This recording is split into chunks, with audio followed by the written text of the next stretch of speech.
ढलान के विषय में अक्सर सवाल पूछे जाते हैं कि ढलान किस और होनी चाहिए, उसके क्या प्रभाव पड़ते हैं।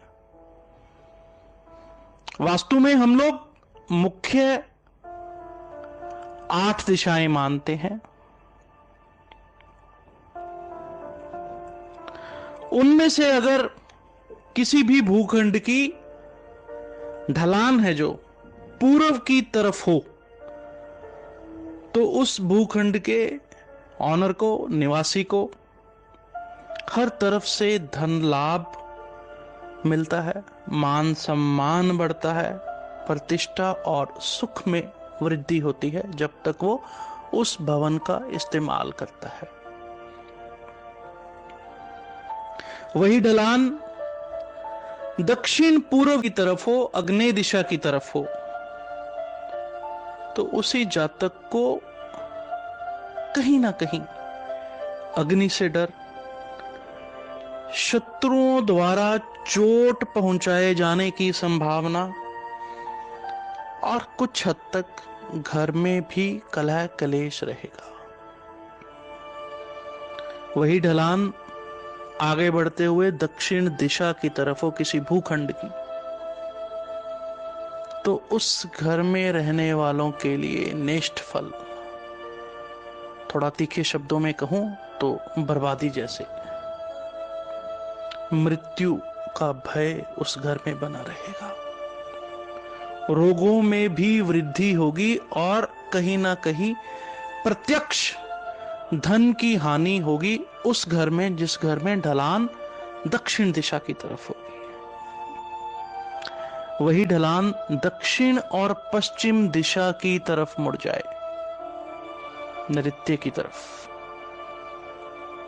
अकाल मृत्यु के साथ साथ रोगों में भी वृद्धि, सदैव बेचैनी और धन की ऐसी हानि कि जातक को जीवन भर पता नहीं चलेगा कि उसका धन कहां गया।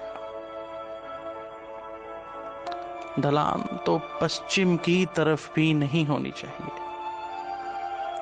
शोक और कहीं ना कहीं अग्नि से नुकसान ऐसे जातकों को होता है। यही ढलान आगे बढ़ते हुए वावे उत्तर पश्चिम की तरफ हो जाए, तो इस तरह के जातक को शत्रुओं से बहुत हानि पहुंचती है। साथी साथ छोड़ जाते हैं, बिखराव हो जाता है घर में और सर्कल में, सामाजिक सर्कल में। घर की लड़कियों को भी दिक्कत होती है। भय, विपत्ति और पेट की बीमारियां इस तरह के जातकों को लगी रहती हैं। नेताओं के लिए सबसे बुरा होता है अगर ढलान यहां पर हो। अब वही ढलान उत्तर की तरफ आ जाए, बहुत बढ़िया, सदैव लाभ मिलेंगे इस तरह के जातक को। वंश वृद्धि होगी इस तरह के जातक की। मन में जो कामना कर ले, जहां तक भूखंड की कैपेसिटी होगी, उसकी वो मनोकामना भी पूरी होगी, यानी सब प्रकार के सुख मिलेंगे। उत्तर पूर्व की तरफ हो जाए, ईशान की तरफ हो जाए सारे घर की ढलान, अति से भी अति शुभ,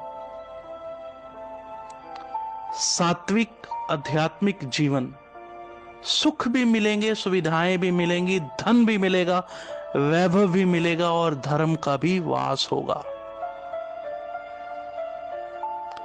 ये 8 दिशाओं के बारे में ढलान किस तरफ हो, ये सभी नियम मान्य हैं सिर्फ एक कंडीशन को छोड़कर, एक परिस्थिति को छोड़कर। घर का ब्रह्म स्थान या भवन का ब्रह्म स्थान ऊंचा हो और बाकी के सारे फ्लोर लेवल्स बिल्कुल सम हो, इक्वल हो, तब नुकसान नहीं होता।